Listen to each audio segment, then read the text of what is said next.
And here we are. Welcome back to the Redshirt Sophomore, where we never sit out. We your host, Andy and CD. Today, it's February, and we're talking about more coaching turnover. And by the way, it's not done yet. It's not done yet. Over there at Georgia State, we're still waiting on. That's recent news. Another guy headed to the NFL. So, or no, he's not. He was headed to tight ends coach for South Carolina, maybe. I forget.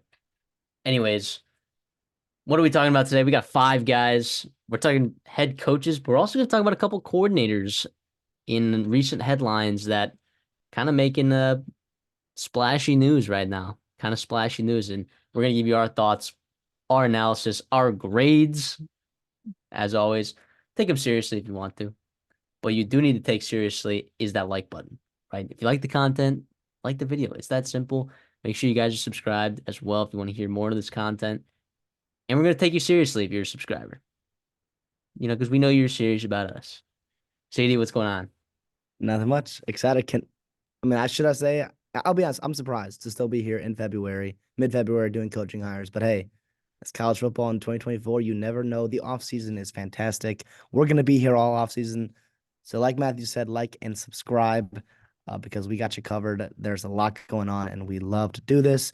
And then hopefully you guys can stay informed so you come prepared, ready for next season. Yeah. And Sean Elliott is going to be a tight ends coach at South Carolina. Georgia. That Ross. I would get out of there if I was him too. Just what a horrendous piece of roster that's going to be next year with them getting absolutely schmurdered in the transfer portal, which they do every year. They get schmurdered by the transfer portal every single year.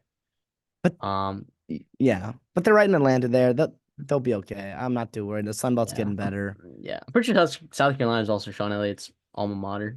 Pretty sure by that. So I don't know. See, like Shane Beamer out the door soon. Nah. But anyways, Oh, let's uh let's get into this, shall we? let's do it. Right off the back, let's talk UCLA. They hired Deshaun Foster, and I guess if you're plugged into the program, you could probably see this coming. I did not personally. I thought there were a lot of other options out there. Feels like this was their fifth or sixth, maybe seventh option. I don't know. That's just the feel that I get. I'm not plugged into that program like some people are. You're a Big Ten guy. Give us your thoughts on Deshaun Foster. Yeah, so I was very plugged into the entire coaching search, not I because of know you who were. I know, but there was a rumor as soon as Chip Kelly was out the door, Brett McMurphy was like, look for PJ Fleck to be among top candidates. And I was like, whoa. And for those of you who don't understand, I'm a current student at Minnesota. I'm obviously a big gopher. So I was like, wow. I immediately piqued my interest. I was scrolling whatever I could find on Twitter, message boards, yada. To figure out some stuff. So yeah, some other coaching candidates besides PJ. You had Tony White, DC at Nebraska. You had David Shaw, obviously famous Stanford head coach. Jed Fish was a guy that was never really taken seriously What? as a candidate. But if it was a That month was ago, he would. If this opened before Washington, he would have been a Bruin. I'm pretty sure about that. Similar with Brent Brennan as well. But that's not to say Deshaun Foster is not qualified. I think the team loves him. He's a Bruin through and through. You needed a kind of a 180 change from Chip Kelly. And not that Chip Kelly didn't have success there. I think Chip Kelly was leaning towards not having success, right? With the way he was running his program, ignoring recruiting, ignoring NIL, doing the things that you have to do as a coach off the field that are required in 2024 of college football. Deshaun Foster brings that youth, brings that energy, wants to do that relatability to players, but also donors. It's pretty interesting. I don't know why all those people didn't take the job. I'm obviously not plugged in. I think a lot of it had to do with financial stuff. A lot was made of, certain financial struggles that UCLA's athletic department's having right now. Obviously, that will help eventually when they move to Big Ten. I believe they're going to be making, almost double what they would make as a Pac-12 member. So it's good for them. And also, I do believe for a couple of years, right, it's a little bit of a discount they're taking to move in the Big Ten. I'm not, don't quote me on that for sure, but I believe when all that was coming out, I'm not sure if it's just Oregon and Washington, but I don't might be UCLA and USC as well. But regardless, though, their paychecks hopefully getting better. Their debt they can get out of it. But yes, the people they couldn't pay buyouts and they couldn't give people raises to get to it, right? So that's immediately PJ Fleck, boom, Jed Fish, boom, Brett Brennan, boom. Those guys all have massive buyouts, all have massive raises. So it was tough for UCLA to pony up that money. The nice thing about it is they actually did get a little bit money in the buyout from Chip Kelly, if you're interested in that stuff. So a little interesting how they handled that because they didn't want to fire him because they couldn't. But I think he was ready to move on. I think they were ready to move on from him. So good split either way. And we'll talk about Chip Kelly later in the video when we do talk about his Ohio State offense coordinator. Yeah, I understand hiring former players. I think sometimes it works out really well, right? You look at like Pat Fitzgerald, Northwestern, but also too like he was bringing that culture that his team had, right, when he was there, that winning culture, right? I I don't know. When Deshaun Foster was playing, they were okay. I think his freshman year they were really good. That was Cade McNown. Shout out Bears fans. It's a name drop and a half. He was there. I don't even know what year that was, 99, 98. Cade But McCown or Josh McCown? no, Cade McNown. Remember the 12th overall first round pick to the Bears in like 99? Duh. What I a bunch don't know. of just I don't know, man. Look, it's a tough job, man. It is a tough job. Asking like especially with the assistant coaching pool, it is hard to ask someone like even Starkville, Mississippi, right? It's hard to ask someone uproot their entire life and then move to LA where it's expensive, it's frustrating traffic. It's like it's not as insanely high quality of life as you would expect because you hear about Lincoln Riley and his contract and them getting him a house and all that shebang, but that is not what the assistant coaches get paid. That's not what they do. No, and that's the thing with the athletic budget. That was a big deal. But also, let me ask you, like, how are you not fully committed to football, right? You have to be. I get presidents are all different at every school, institution. You're an academic institution, fine. But let's be real. Football brings in a ton of money, a ton of applications, yada, yada, yada, all this stuff for your school. And you're moving to Big Ten. How are you not taking this seriously? How do you not give somebody a blank check and be like, hey, I get it. I get it. I know money is not infinite. I get it. There's actual dollars and cents. I get there's a bottom line you have to meet. But I just don't understand. I heard all that, but I was like confused. It's like, I get it. You're in debt. Whatever. Just go into more debt, right? Like, I don't know. Or am I wrong here? Am I wrong to think? Or is it just like it's just unrealistic for them this year, this hire? I don't know. I am not plugged in enough to this UCLA program to like understand like what actually went on like in the background, like who were actually candidates besides the ones that you named. It sucks that this was really late, right? And there were already rumors that Chip Kelly was like gone, right? I mean, like the assumption was there was a report that he was getting fired, right? So I mean, you were like, how did you not have a plan? You know what I'm saying? Like, It it sounds like feels it like did because they worked pretty quickly. Like I'll be like, yeah, it happened a couple days, but they were like churning through names. I think they had a pretty nice little thing. What I'm frustrated about is like if PJ Fleck was your guy, you fly to Mexico to see him. How do you walk away from that not having a yes as an answer, right? yeah, I don't know. And it's nothing against Deshaun Foster. I think it's really good short term hire in terms of, you know, you need a 180 from the culture. He's just been there. He knows what needs to be changed. Similar to a Mike Elko at A&M. We talked about that where like he knows what he has to do to win there. Certain people to shake down, certain people to say no to, certain people to say yes to, like to get it done. And obviously he does things off the field, like I talked about, that Chip Kelly doesn't do. And you have to keep your roster together. And he's a guy, obviously everyone's seen that video of Deshaun Foster being announced as head coach in the player meeting, and everyone goes crazy for him. And obviously it's a great moment for social media. But again, it's not that I'm not excited about this hire. It's not that I don't believe in Foster. I'm just like, I'm a little bit cautious and cautious about the future of UCLA football moving to the Big Ten. Yeah, I felt like this before, like even this hire, right? It just something off about this program right now, and I don't know what to do to fix it. It's tough to win when no one's showing up to your games, and but also I don't know, man. I don't know. It's LA. It's different, man. It's different. And you're headed to the Big Ten. I will be very shocked. I don't know if this is a hot take. Like, I'll be very shocked if UCLA is incredibly successful in football these next few years. So, I mean, I guess we could talk about expectations right now. Like, what are your yearly expectations for UCLA, especially now that they're moving to the Big Ten? I mean, it will be tough, right? So you get three out of conference games, ideally going 2-0, 2-1, or 3-0 in those ones. This year you go to LSU, right? You go to Baton Rouge, and probably what will be a night game for you. Good luck with that.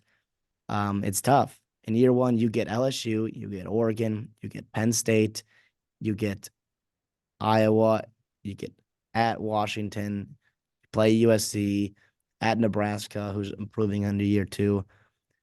Yeah, there's some winnable games, but also it's going to be it's going to be tough in year one for Deshaun Foster. In the past, I mean, expectations are 7 to 8 wins, right? At UCLA, and then every once in a while you compete and you splash, and then you push to double-digit wins. Jim Moore did it a couple times. Chip Kelly was close a year ago.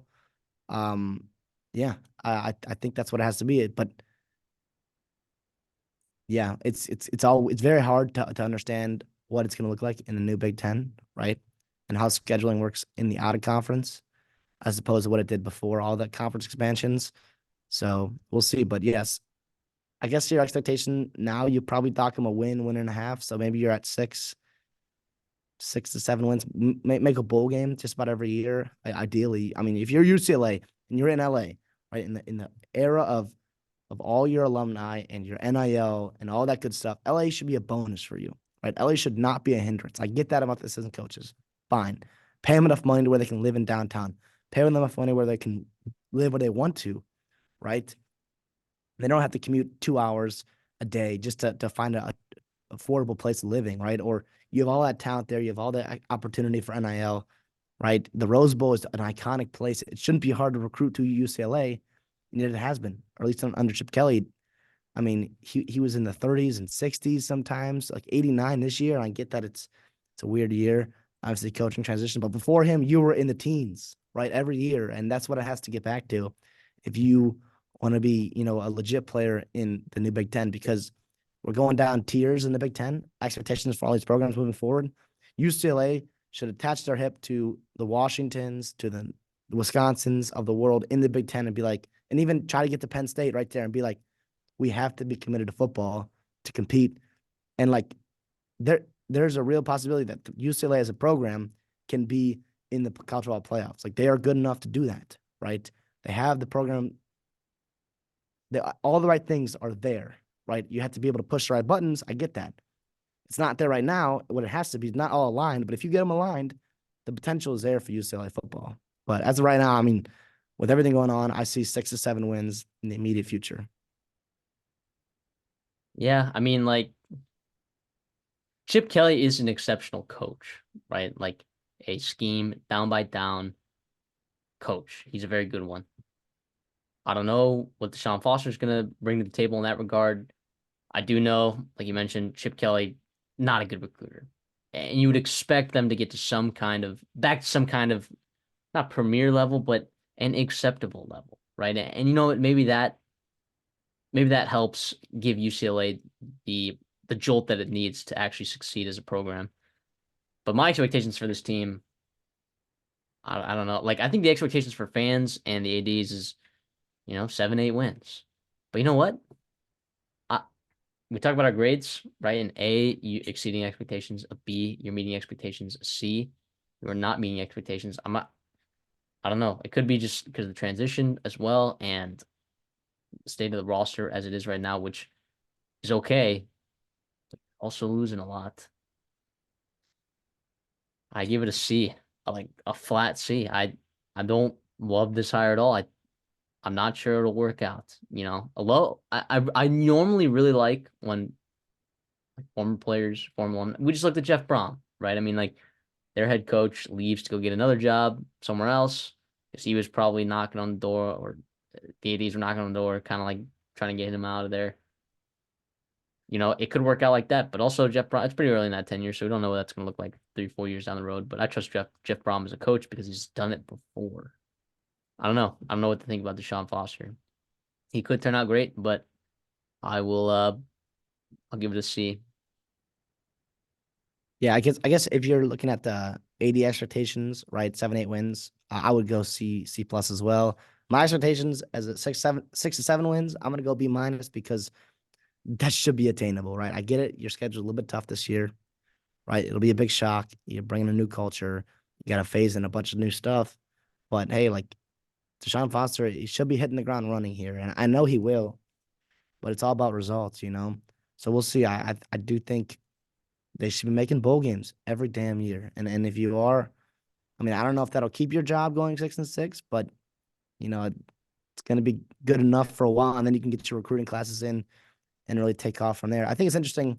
I want to talk about the jump from like a position coach right to head coach, right? So a lot of times you see the natural progression of coaches is you're a GA, then an analyst, and then assistant, and then you're a position coach, and then you're a coordinator, and then you're a head coach, right? And that's how it works. And then you move your way up the ranks, the levels of football and competition.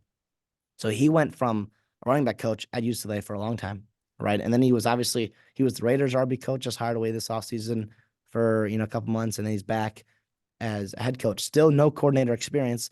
Does that matter for you? I want to highlight a couple guys' names for you. Not comparing these guys, but I want to throw out a couple names that are interesting that also went through this transition before you quickly to just deny it, right? So Urban Meyer, right? Obviously not comparing the two, but he was Notre Dame's wide receiver coach before going to Bowling Green to be their head coach.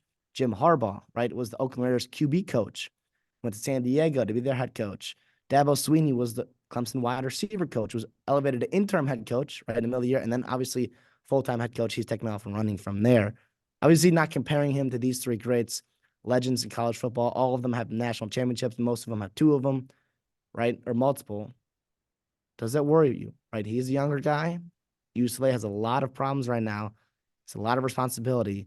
He knows the system, but does it worry you that he's not? I don't want to call ready, but like, does that inexperience matter to you? Yeah, it does. It does to me. Now, granted, he is younger, so maybe that gives him a new perspective in this new, ever-changing era of college football, and that could work to his advantage. But we'll see, man. It just feels like this was your feels like you might have missed out on some other coaches, and the timing of it sucks, is what it feels like. So if this happened, if Chip Kelly gotten fired, like they talked about him getting fired back in December, would Deshaun Foster be your coach? The answer is probably He, not. he would have gotten a real shot because he was on staff right there. But yeah, I agree. Probably not. It's probably Jed Fish. Probably Jed Fish, Brent Brennan. I mean, I don't know. I don't know. Would they give Will Stein a shot? I don't know. Who is to say? Who's to say? But overall, I give it a C. You give it a B minus. Either way, I mean the schedule is really favorable this year, though. Like I know you said it was difficult. It will be more difficult, but I mean you have not a conference game at LSU, sure. Your toughest games are LSU, Oregon, Penn State. I guess USC. I Well, guess you you, get you Iowa at also home. you're going on the road, right? Traveling across the country to Rutgers, right? And they're bringing back a ton Yeah, of returning production at Nebraska, who's Nebraska. getting better. Nebraska, they're not winning that game.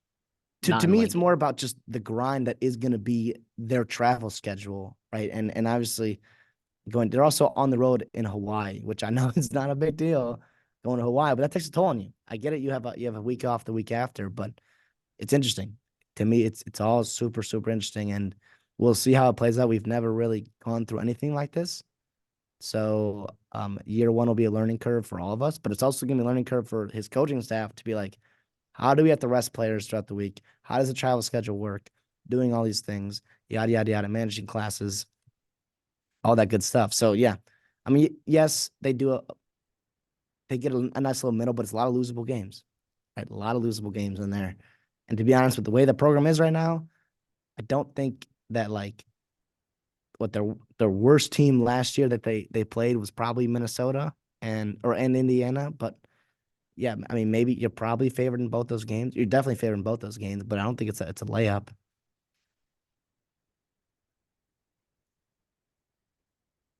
Let's go to Boston College. Boston College hires Bill O'Brien. I think it's a great hire. I think it's a great hire. What do you think? Yeah, I mean, talk about this. I don't want to call it splash, but it definitely attention grabbing. It's as splashy as it gets for Boston College, right? That, but it's not even just that. It's not even just the name. I love the fit here. First of all, he's been a guy. Obviously, if I'll run down where he's been. Right, so he's done a ton of work on the East Coast. Right, he was born in Boston. Awesome.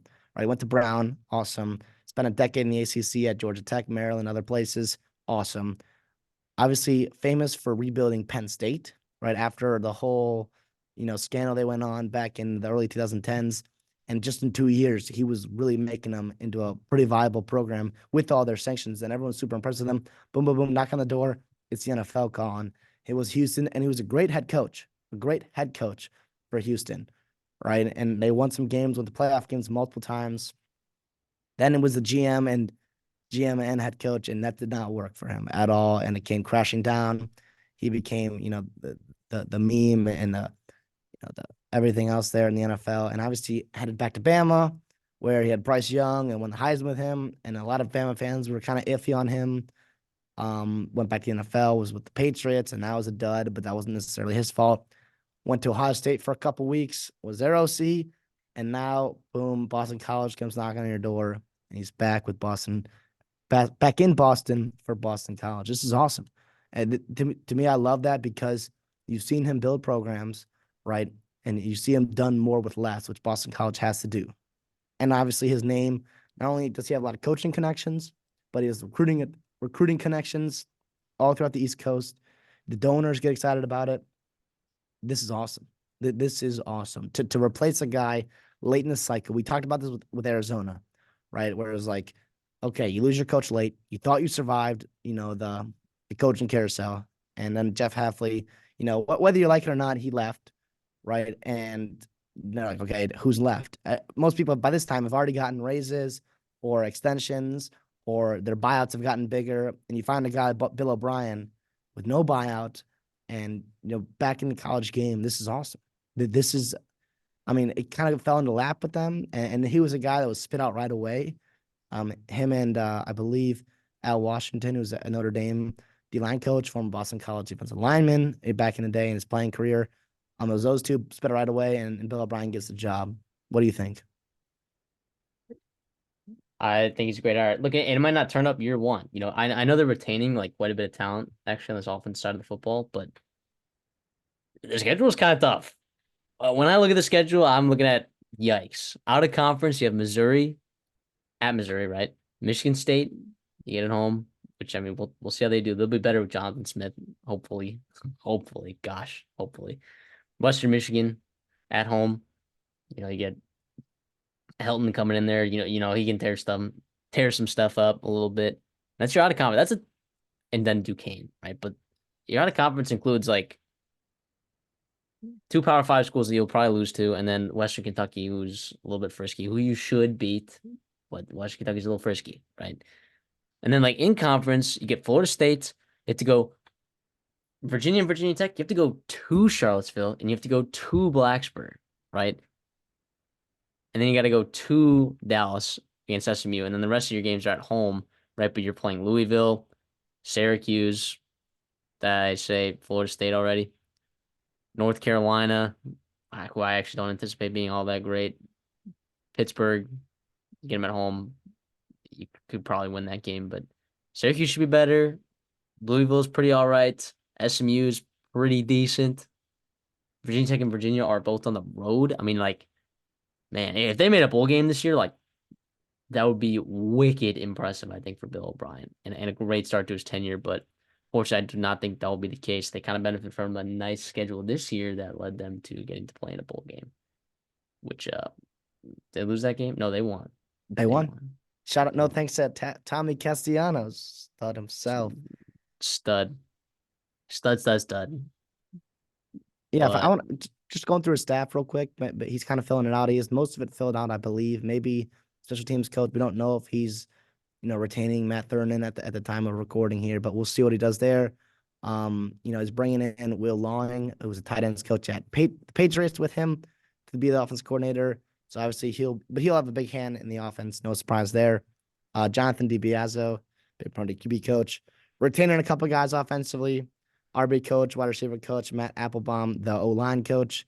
That's some good stuff. Bringing back a familiar name for Boston College, right? Jeff Comisiong, right? I hope I didn't butcher that. He was the main defense coordinator, was at Boston College, and I believe he coached the D line there in 2007, 2013. It was a damn good recruiter and developer. Some nice names coming out of his room there in Boston College. Ray Brown, a guy I really like, Washington State DB coach, right? I thought he did a really good job with Chow Smith Wade, and some others there on a pretty lackluster defense. But he did some good stuff, and obviously, they're bringing back Dan O'Brien, who was the son of no relation to Bill O'Brien, but some son of former Boston College head coach Tom O'Brien, right back in the late '90s, early 2000s for you there. So we'll see. And then Craig Fitzgerald coming over from Florida to be strength and conditioning coach. Like I mentioned earlier, like I thought he'd be able to put together a pretty good staff, and I like the staff as far as late in the cycle hires and for Boston College. Yeah, absolutely. This is probably as good as it gets. I give this. We talk about expectations, right? A, exceeding expectations. B, meeting expectations. C, not meeting expectations. I'll give this one an A minus. Like if you're making bowl games, to me, that's exceeding expectations. Given the state of the college football world right now, your academic restrictions, I I think he can exceed that. Like if he consistently can make bowl games, that is impressive. Like that is impressive to me, and I think he can do that. I think he can do that. So, and especially like we don't know what the ACC is going to look like in the next couple of years. Could be pretty interesting. Could be pretty interesting if Florida State's looking for the door. Uh, Maybe you bring in another team that's a winnable game. North Carolina, Mac Brown's kind of one foot in the grave right now. Uh, Syracuse is on the up and up, but there's some Pitt's on the downfall. Wake Forest. I mean, we'll see. I mean, I like Dave Clawson there, but there's going to be winnable games every single year for Boston College, and Bill O'Brien can find ways to make bowl games. I think that is exceeding expectations. I think he can potentially do that. So give me A minus for this hire. I'm gonna agree with you there. I think this is fantastic. Like you said, making a bowl game is the expectation or is a plus, exceeding expectations.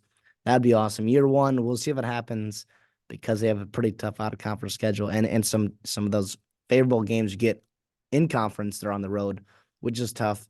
Obviously never a good, you know, schedule when you see that. Yeah, I think it's tough. I think your AD has to bail you out at times with scheduling some of these programs in the future, not on conference. I get you have to play Notre Dame every couple years as a part of their contract with the ACC, but you cannot be playing, Missouri and Michigan State, right? And that's pretty tough if you're Boston College. I know you love the exposure. I know you love competing, seeing how you're doing against other conferences, but at the same time, like making a bowl game is keeping donors and boosters and season ticket holders and students happy, and so that's what you have to be doing. And Bill O'Brien knows that. I think Zadie knows that. We'll see if they get on the same page there. But yeah, I think 5 wins with an easy schedule is probably expectation. 4 wins with a tough schedule is probably another expectation. It's going to be year to year with them. So obviously 4 to 5 wins expectation, and then 6 to 7 is obviously exceeding. But I mean, they've done it in the past, right? Like Boston College, right? They moved the Big East, right? They did some good stuff at the tail end there. They came to the ACC and hit the ground running. But since then, they've kind of faltered off, in the early 2010s and obviously now in the 2020s, making a bowl game. They've done that pretty consistently, but we'll see how it shakes out with the ever evolving landscape of college football. Let's talk Michigan. Let's talk Wink Martindale getting hired as their defensive coordinator for the upcoming season. Gets let go from the Giants. And who else but Michigan knocking at the door? Now, Wink Martindale's got some ties to the Harbaughs, of course, but Jim Harbaugh's gone. Jim Harbaugh's gone. So Sherrone Moore, I think this is a really, really good hire. Like Wink Martindale did well in the NFL. I know that Broncos team was really terrible, but that that talent was bad. Right? To run a Wink Martindale defense, you have to be insanely talented. So you're walking to Michigan, you know, you can do really well. Especially they've had some really good press man coverage corners these last couple years. What Wink Martindale does, I believe he runs a base 4-3. I could be mistaken there. Someone correct me in the comments if I'm wrong. I mean, he just blitzes the hell out of people. He just blitzes the hell out of people. You're leaving a lot of corners on islands. You rely on man to man, right? I think the Giants this past year ran 50% man coverage, which is like one of the most in the league by far. And I don't know that they necessarily had the talent to do that. And some of that being a good defensive coordinator is understanding your talent. It worked with the Ravens when he was there with John Harbaugh because they just had unbelievable talent. Great linebackers, really good interior defensive linemen, and some solid corners that can play press man big time. But yeah, we'll see. I really like this hire because Michigan was a very aggressive defense this year. It's not going to be as good of a defense next year as it was this past year. But they have talent, man. If you have talent, Wink Martindale is a good defensive coordinator. That's what I think. Yeah, I think as in terms of how he's going to recruit, I don't know. I will I see. He's know. getting older up there, but I know Sherrod Moore. I think is placing an intention to recruiting, right? And I don't know if this really moves the needle in that direction, but also like someone has to develop and coach, right? Those guys. Not everyone's an elite recruiter and an elite on the field X's and those guys. Wink Martindale, to me, falls more into that. Like, hey, once they get on campus, we're gonna put them in great spots, and we're gonna be really frustrating for these Big Ten offenses that aren't used to seeing pretty complex schemes, but they're bringing in these smart guys, athletic guys that can run it. And that's what I love. Guys like Will Johnson. They have Josh Wallace. They've had good corners in the past, and I think they're going to continue developing that. And if you're a defensive back or you're a linebacker, athletic linebacker, or you're, a shifty defensive lineman, like you're going to want to play in this kind of scheme. And obviously, a guy that knows how to get you in the NFL. So, yeah, to me, this is awesome. I mean, it's tough. Your whole coaching staff kind of got gutted, right? And as soon as Mike Elston wasn't seen to be, the defense coordinator there, like you kind of moved a different direction. Nick Martindale, pretty good hire. Pretty good hire. I agree. He's coached college football before though, but not at this level, which very big difference, right? I mean, I think he coached. I don't know. I don't think I have the year written down, but he coached with Jack Harbaugh, the dad. Um, back when Western Kentucky was like D2. So what was that like 2002, 2000, 2001, Yeah. 2000, somewhere around Yep. there. And that's where that Harbaugh connection kind of started. And then he obviously coached DC for John Harbaugh. So he's coached college. He's coached college kids before. That's what's kind of important here as well. I don't know how he's going to deal with recruiting, like you said. We'll see. But this is a great hire. I mean, come on. Like, is there anyone in there? Is there anyone that thinks that this is a bad hire? I mean, like, I give this. It's hard to say because I don't know about recruiting, but like for grading purposes, I give it an A minus. Like I'm not gonna give it an A plus for the uncertainty of like, how's he gonna recruit? What's it gonna be like after so many years in the NFL, moving back down? He's an older guy. Is he gonna like recruiting? I guess it's nice having like a younger Sharon Moore on the team with a little bit more energy, as your head coach that can take care of a lot of recruiting stuff there. And I'm sure Sharon Moore will put together a staff around him as well that'll recruit like crazy. Wink's not an idiot. Good old Don Martindale is not an idiot. So I love this hire. Yeah, you've had success with that Ravens 2020 staff in the past, and obviously he was on it as well. So Yeah. you might as well go back to It's the what's John Harbaugh well. It's the John exactly Harbaugh well of funds that he's going to give every year. He sends someone new to Michigan and it and works the out. gift that keeps on giving. But yeah, so we'll see. I do like you said, A minus sounds about right. I love to hear how Michigan fans think about this or opposing fans, right? Rivals. Does this make you nervous if you're Ohio State? You got some, pretty damn good offense you feel about this year. Does it make you nervous, right? Let us know in the comments there. Obviously, we'd love to hear from you. Yeah, and I think there were like a lot of like Dolphins fans, 49ers fans. Like I think there were people that would have liked to see Wink Martindale be their DC next year. I mean, Dolphins fan. I mean, do you imagine like running press man with Jalen Ramsey, Xavier Howard, and just letting those speedy linebackers just fly? I don't know. I think it would have worked out there, but for that reason, I think it's a great hire by Michigan. Let's talk about Chip Kelly. We talked about Deshaun Foster headed to UCLA. well, stays at UCLA, but that's because the vacancy that opened up when Chip Kelly moved to Ohio State. And this started because Bill O'Brien went to Boston College. And that started because Jeff Hafley took a job for the Packers in the NFL. So kind of a lot of what we're talking about today is a big old chain reaction from Jeff Hafley at Boston freaking College. At Boston freaking College. Gosh, what a crazy chain. What a crazy chain. So I I don't know. There were some jokes online talking about like, oh, if you wanted to watch the offensive coordinator um with a better track record overall, you could have just hired Jimbo, but that's stupid. Everyone knows with a decent brain that Chip Kelly is an absolute innovator on the offense side of the football. It's not like he's running the same exact stuff that he was running in 2010 with Oregon, right? He's a baller, and he's never been quarterback dependent ever. Well, this past year there was some exceptionally bad quarterback play, but I think this will work out really well. And look, he's not a great recruiter. He's not a great recruiter. But is Brian Well, Hartline still he's not there? a willing recruiter. He's not a willing He's recruiter. not a willing recruiter. Brian Hartline still there? Yeah. Ryan Day still recruits. And let me tell you, Ryan Day recruits damn well on the Great. offensive side. Great. If Ryan Day doesn't feel comfortable letting Brian Hartline call the plays, then let Chip Kelly call the plays and let Brian Hartline talk to every top receiver recruit in the country. You know, like that's fine. That's totally fine.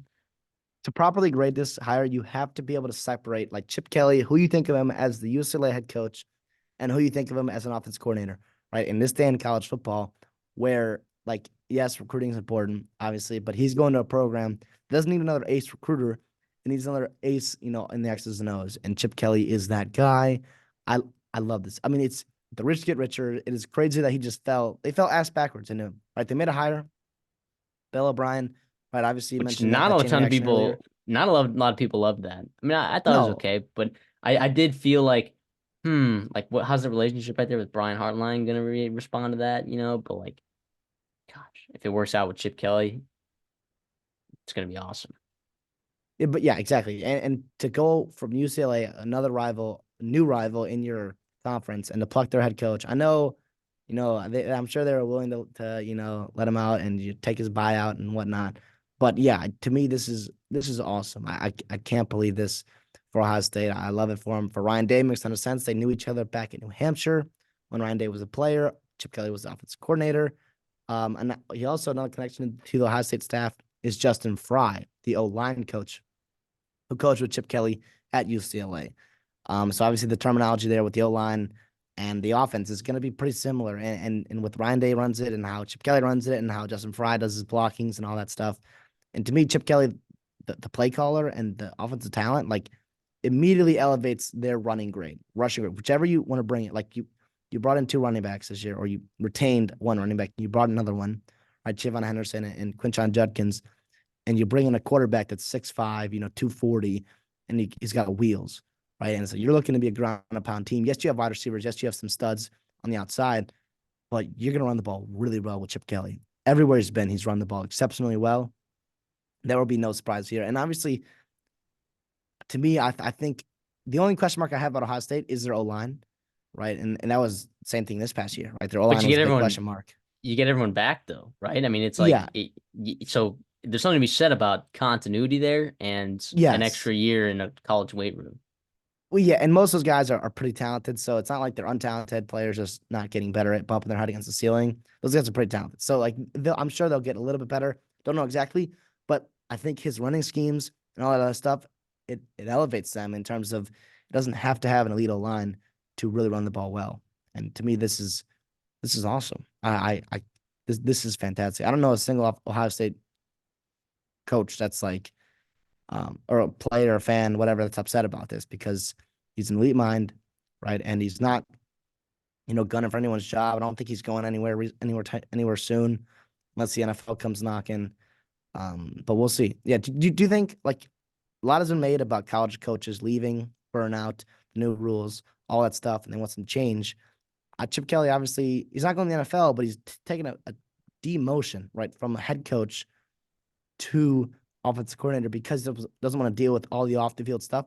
He just wants to coach football, right? And I can respect that, right? Like when he signed up to be a coach like 30 some years ago, right? He wasn't, doing it for the NIL and for boosters and fundraisers because he loves football.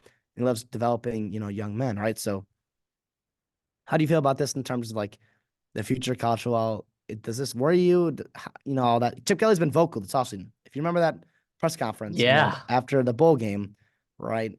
You should not be surprised when he was in his name and he was trying to get out as head coach. Yeah. I don't think a move like this is bad for college football necessarily. I think it was a unique situation where, I mean, Chip Kelly was just not getting it done, and I think those boosters just didn't feel like there was a great future with Chip Kelly. Like the way that he recruits, just it was not going to get it done in the Big Ten, and they didn't want to pay his buyout. But thankfully, Chip Kelly wanted to get out of that, like being a head coach. But it does fall under the same umbrella as like all these head coaches, or some of these head coaches moving to go get NFL jobs, right? It kind of falls under that category a little bit because he's not going to be asked to be like the primary recruiter for any, maybe a couple recruits, uh, as many as he can handle. So yeah, there's some people that are not very worried about this kind of thing happen. Remember Aaron Torres with Fox News or Fox Sports talked about he was not worried at all. He would be worried if a guy like Kirby Smart went to the NFL, but also like just because your top coaches in the sport aren't leaving their head coaching jobs for an NFL job, although Jim Harbaugh did. Just because like the top guy doesn't leave. You know what I'm saying? Like the health of the Well, sport is greater than just your top 30 teams, right? exactly. And yeah, because also a lot of those scenarios have been super unique. You mentioned Chip Kelly being unique. Jeff Hafley was another unique one where he was also kind of He out the was door, one yeah. foot out the door, and he's been wanting to go back to the NFL for a while. Saw this as his best chance. Chip Kelly again was tired of doing that stuff. I get that, but also he was also one foot out the door at UCLA, and to me, it's like yes, like you might lose. I think you're going to lose more coaches to burnout and to retirement to TV than you are to the NFL because what makes Kirby Smart so good, yes, very good defensive mind, elite defensive mind, but he is an ace recruiter. He is a elite plus recruiter, and that's what makes him so good in the NCAA. And so going to the NFL, recruiting is not as big of a deal, and so he's not as valuable. Just to go off that example there. So I don't think in terms of I don't think losing them will be the problem to the NFL. I just think doesn't mean there's not a problem. I think there can be things that are done, and it's not just guys complaining because they're working too much. It's guys complaining that are working 80 hours a week and doing stuff that is kind of unnecessary and that should not be. It should be regulated, but it's not.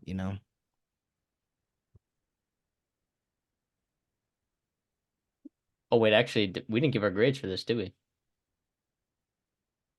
I'll give this an A. I think this is one step above, Yeah. Wink Martindale because to me, a lot of the like you know exactly who you're getting from Chip Kelly, right? Like, and he's filling a role exactly kind of built for him, right?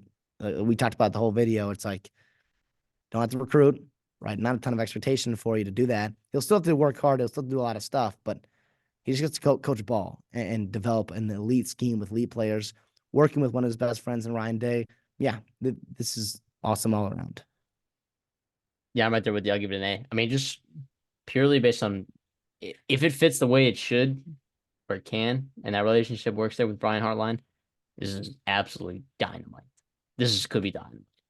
Mm-hmm. And I always put out, my national championship pick, lock it in the sports book somewhere around like May, June, which, seems preemptive to a lot of people. That's sometimes the way you got to get the value. I know Ohio State is favored right now, but aren't they number one team or number two team behind Georgia or something like that? They're way up there. Yeah. They might be they might be on that list of not a must bet, but like definitely a potential prediction for national championship winners. You know, um, absolutely. Let's talk about Nick Sheridan for Alabama. Alabama, obviously, what happened to them in the offseason? Kalen DeBoer gets hired. I don't know. Nick Saban retires. I don't know. Tommy Reese is gone.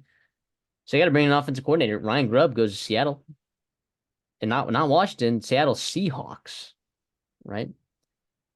He takes a position there in the NFL. Good for him. He gets to keep his family in Seattle, all that good stuff. Nick Sheridan's worked with Kalen DeBoer in two spots. He worked with him in Indiana and he worked with him in Washington.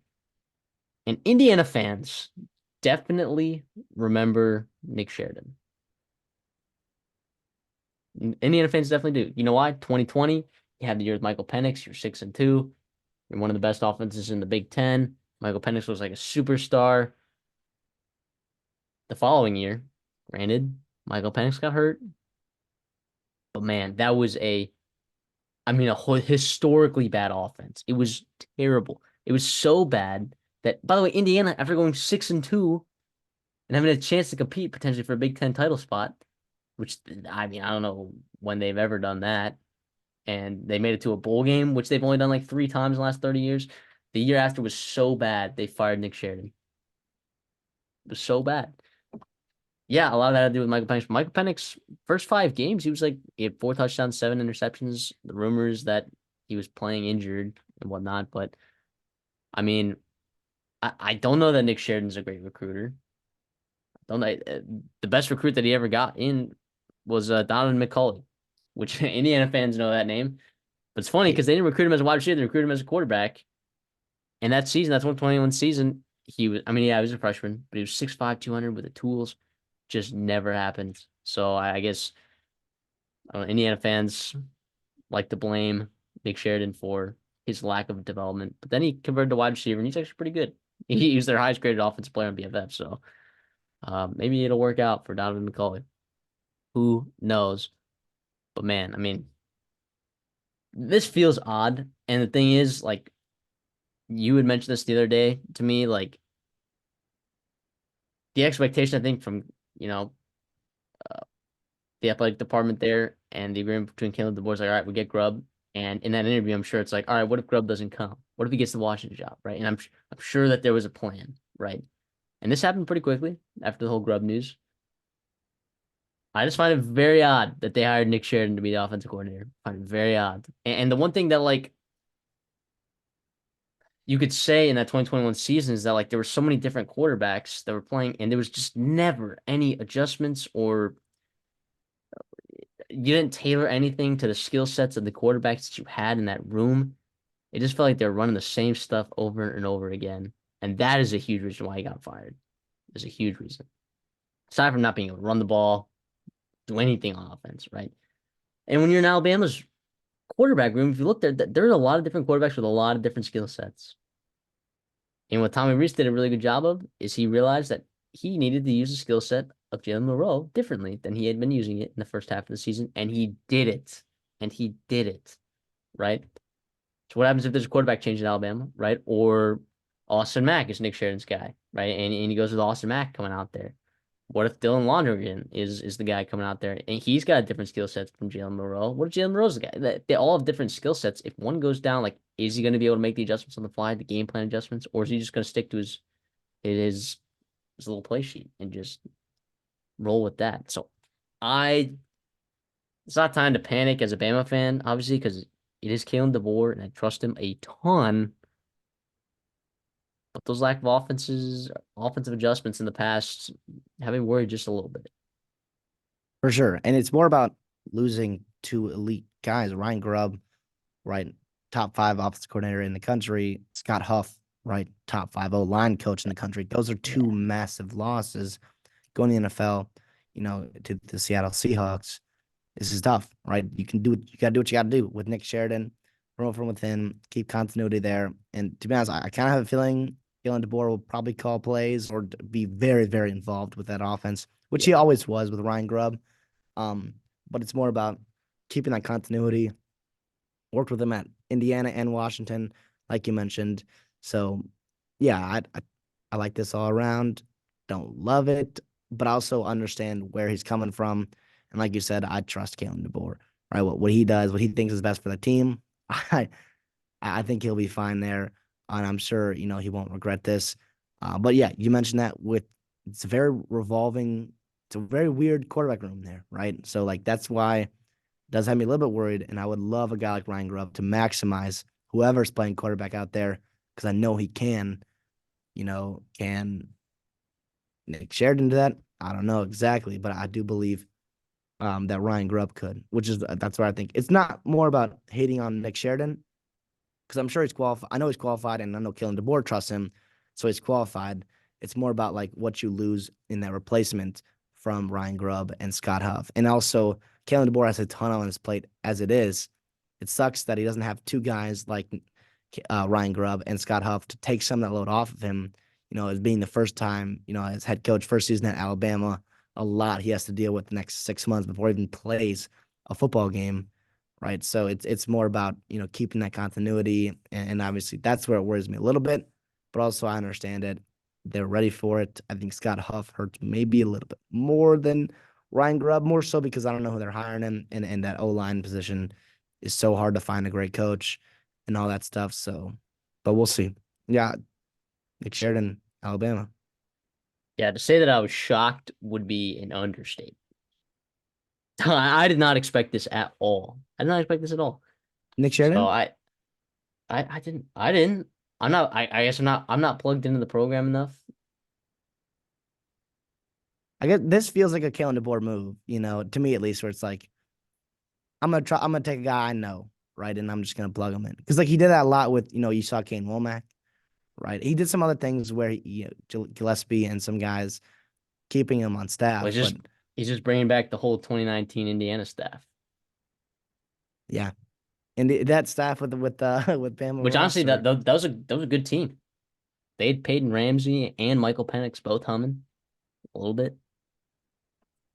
I think they won like 8 games or something like that. So yeah, I guess stick to what you know. Stick to what you know. Something to be said for that. But I don't know, man. I feel really, really weird about this. Maybe it's like I don't know, dude. Like Nick Sheridan individually, right? Is he gonna exceed expectations or not?